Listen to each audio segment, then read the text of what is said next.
Approximately one-third of the returns filed with the IRS contain capital gains and losses. The frequency makes this topic an important part of understanding taxes.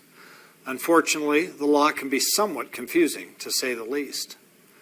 During this session, my goal is to make this part of the tax law relatively simple to understand. Combined with the textbook, you should have a clear understanding of how to calculate and report loss and gain from the sale of capital assets.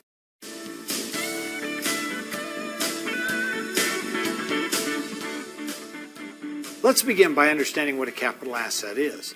Your book contains a valuable explanation of different types of assets. Assets represent property, whether tangible or intangible, that has value to you. It can be anything from your home to a song that you wrote. Some types of assets exist in business, such as inventory, while others are primarily for private values, such as jewelry. You can split these assets into two types, capital assets and non-capital assets. The IRS approaches the segregation by listing non-capital assets, then stating that capital assets are everything else. Most of the items identified as non-capital assets are business-related, but there are a few privately held assets on the list. To begin with, business-related non-capital assets are inventory, depreciable property, supplies, accounts and notes receivable, and real estate. Additionally, any asset that the taxpayer created, such as a song or painted picture, is also defined as a non-capital asset. There are a few others listed in your book, but they are rare.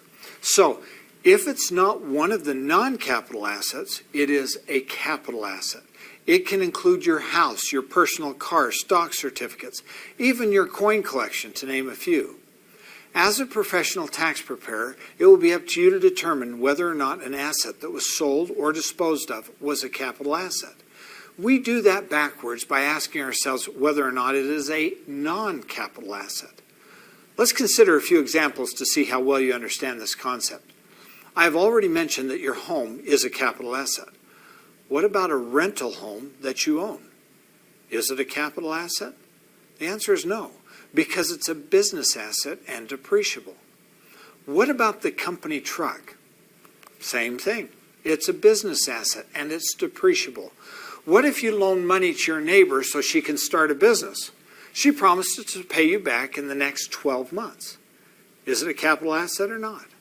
Well, if you were in the business of loaning money, then the answer would be no, because it is a business receivable. But if you're simply trying to help your neighbor out, then it is a capital asset. One more.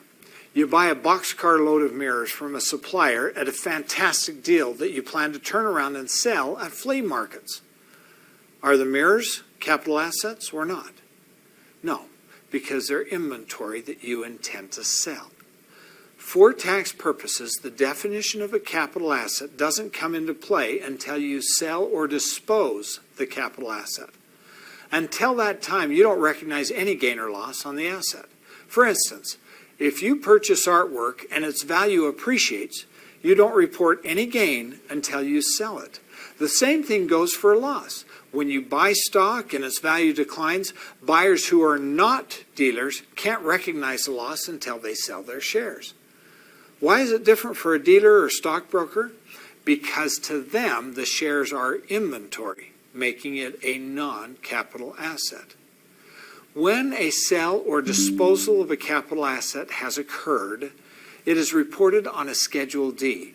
If the capital asset was also a business asset, then it's first reported on Form 4797 and carries over to the Schedule D.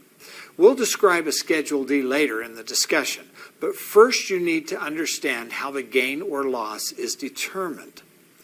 In theory, capital gains and losses are very easy to calculate. It's simply subtracting the basis in the asset from the selling price.